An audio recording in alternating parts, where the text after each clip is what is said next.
meu nome é Marcos, son novo non, que xa levo uns anos, pero bueno, son o que leva agora a panadería Camiño Novo, son a terceira xeneración, e hoxe vamos a aprender un poquinho como facemos o pan do Miño, que son dos nosos produtos estrela da nosa panadería.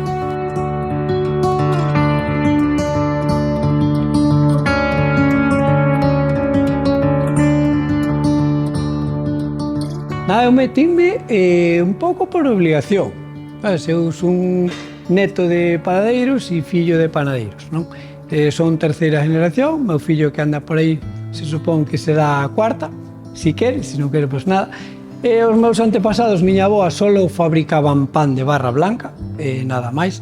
Eran nos tempos da posguerra, e bueno, pois eran outros tempos, incluso había xente que en vez de con cartos, pois lles pagaba con fariña, e chegaban ao mellor. Unha costumbre que había aquí da miña avoa era que tú lle dabas, ela che vendía 1 kilo de pan a cambio de 1 kilo de fariña, porque, bueno, pues había xente que non tiña, e outros, ademais de que non tiñan, era porque estaba restringido. A miña avoa, con 1 kilo de fariña, ao mezclar a agua e todo o que lle toca, conseguía facer 1,5 kg de masa. Entón, claro, con esa masa que lle quedaba, pois iba compensando as faltas de pan que había, porque claro, non se podía facer, non?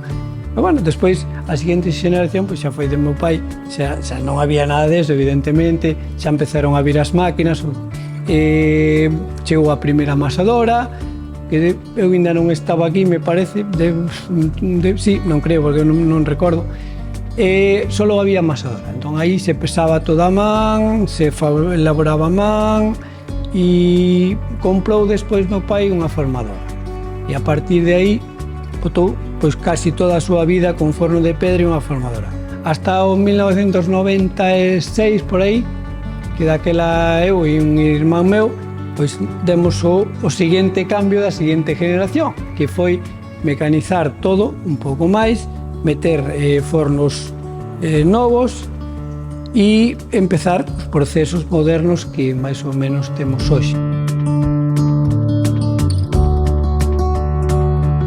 Nos en pan de barra podemos facer alrededor de 500 barras, depende do día, 600 o mellor, e logo pois temos especiais que chamamos, pois o pan do Miño, que tamén é un pan que foi premiado, ese foi dos meus, a pesar de que foi un pouco copiado da avoa, de aquelas fariñas que las mezclaba da casa, estas historias.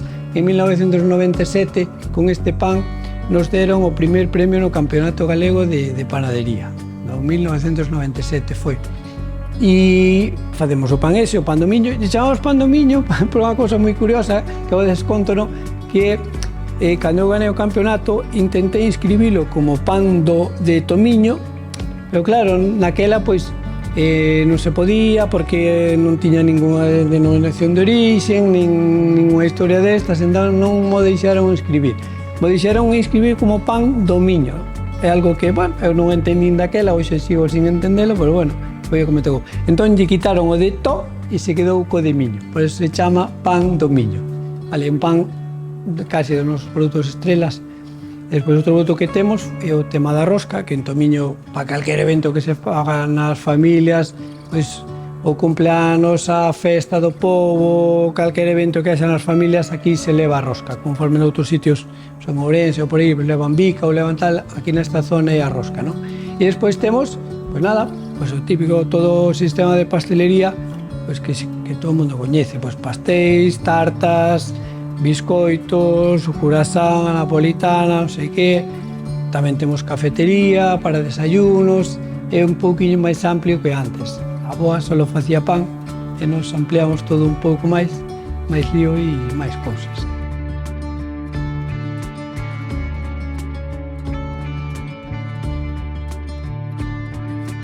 Bueno, pois nada, espero que vos haya gustado a todos, e cando queirades probar calquera dos nosos produtos, sabedes onde estamos, e eu tamén, para calquer cousa que querades saber, ou incluso calquer panadeiro, calquer historia que queira saber algo máis de panadería, pois nada, que me chame sin ningún convite. Gracias a todos.